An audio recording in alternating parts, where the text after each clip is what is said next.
Hello guys, welcome back to my channel. मैं हूं अभिषेक, आपका दोस्त, लेके आया हूं HTML के सीरीज़ की एक और नई वीडियो।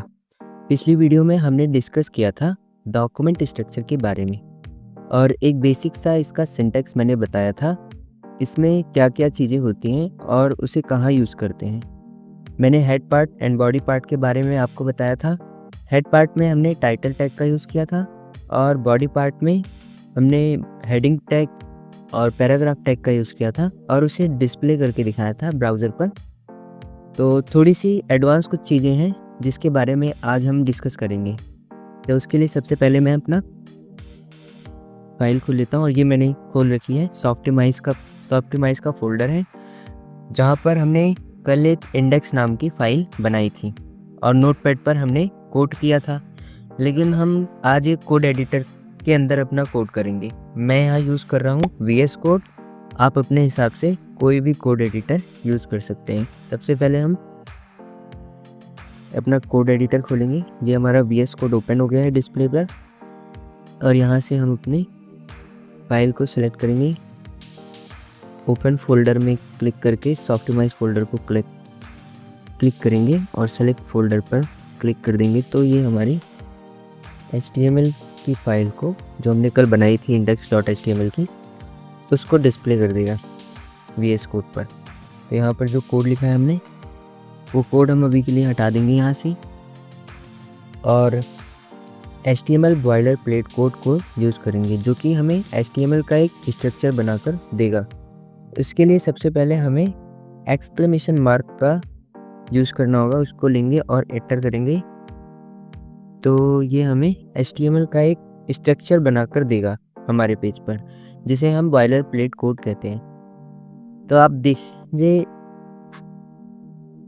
देखेंगे इसमें कुछ चीज़ें एक्स्ट्रा हैं जो कि HTML के वर्जन 5 की हैं। जैसे HTML में लैंग दिख रहा है यहाँ पर और ये मेटा में कैर सेट है। यहाँ पर नेम है जिसके अंदर व्यू पोर्ट लिखा हुआ है। कंटेंट है विथ डिवाइस विथ और इनिशियल स्केल इसका 1.0 है।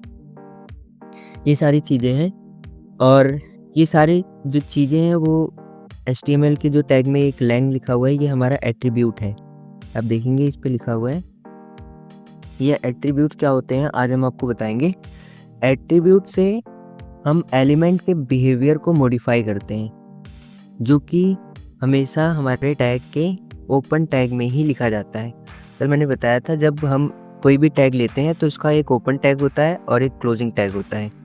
यहाँ पे HTML के ओपन टैग में हमने एट्रीब्यूट लिया है लैंग। तो ये हमेशा आपको क्लियर रहे कि जब भी हम कोई एट्रीब्यूट किसी भी टैग को देंगे तो वो हम हमेशा उसके ओपन टैग में ही लिखेंगे। अब बात करते हैं HTML के सबसे पहले एट्रीब्यूट की, जो कि लैंग है। लैंग क्या करता है?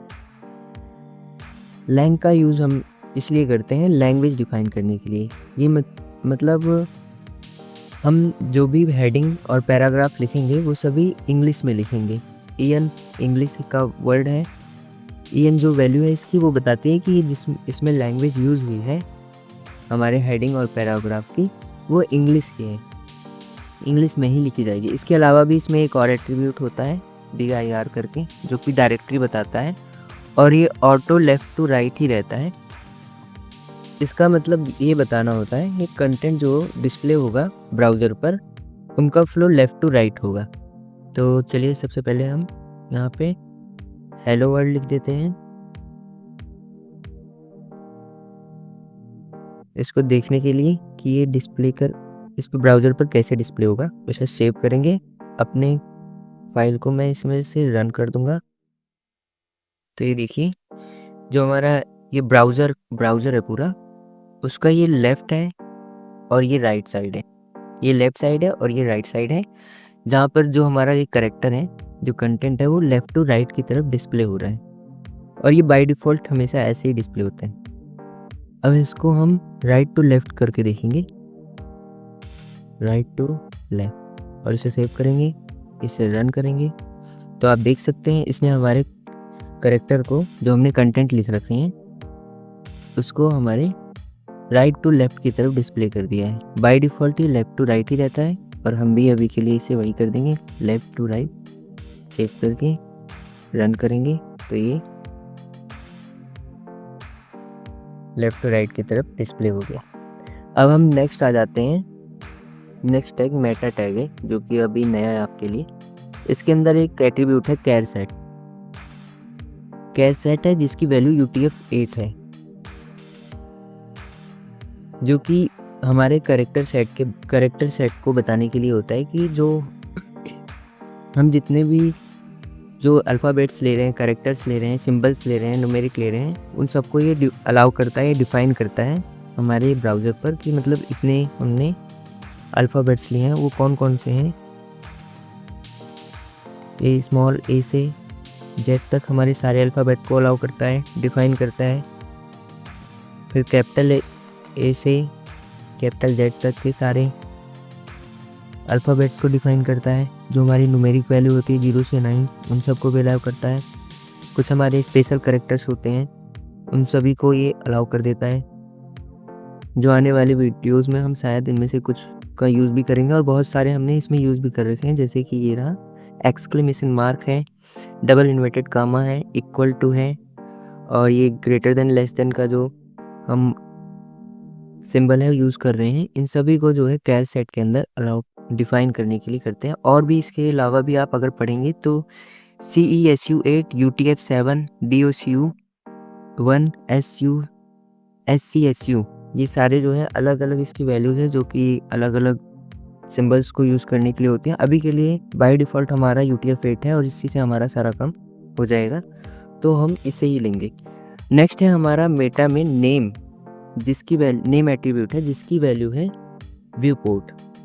इसका यूज़ डिवाइस के अकॉर्डिंग चेंज होता रहता है। जैसे कंप्यूटर या लैपटॉप पर जो हेडिंग का साइज़ है इतना बड़ा, वो फ़ोन साइज़ में उस फ़ोन छोटे डिवाइस के अकॉर्डिंग ले लेगा। फ़ोन साइज़ में फ़ोन के अकॉर्डिंग जो है, उसके डिस्प्ले के अकॉर्डिंग उसकी हेडिंग को शो करेगा।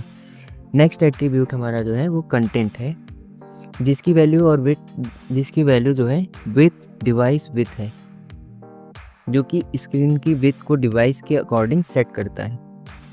जो ये हमारे ब्राउज़र है, अभी के लिए ये लैपटॉप की विड्थ लेगा जब हम इसे बड़ा करेंगे, और जब हम इसे छोटा करेंगे तो उसके अकॉर्डिंग ये अभी के लिए इसके अकॉर्डिंग इसकी विड्थ ले लेगा, और इसी में हमारे सारे कंटेंट को शो करेगा।